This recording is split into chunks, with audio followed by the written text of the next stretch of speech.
Holy plot, Batman! The end of the year has brought crazy story movement for a series which for months has mainly stuck to gag of the week one-shots of chapters.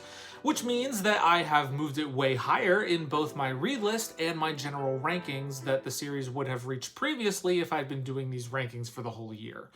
Not that I don't appreciate the gags. In fact, I think this series is genuinely funny with humor that hits consistently hard from week to week. But for me, and again, these are my rankings, it's hard to jump over some of the heavy hitters of the magazine with humor alone. However, add in some compelling plot, and now we're in business.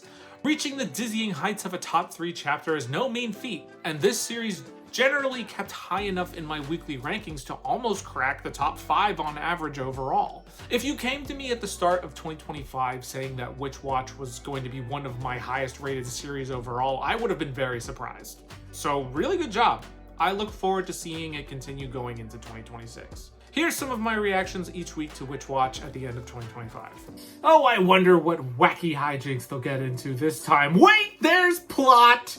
Streamer dude blurts out Jura's real name on his live stream to over 1 million people and reveal that he's a warlock. He also shows off a team of warlocks. Wow! The last panel says that Witch Watch Part 3, Witches and Warlocks, is going to begin. You know, is the endgame starting? I'm not sure, guys. You never really know what to expect with Witch Watch. Sometimes it's just a random, like, one-shot story, and then the next week, hey, here comes plot! Just take the plot! Jumping way up the read list this week is Witch Watch, and why wouldn't it after the absolute excitement that was the last chapter? And surprisingly enough, the plot continues! Yeah, I don't believe this for a second. No, I died.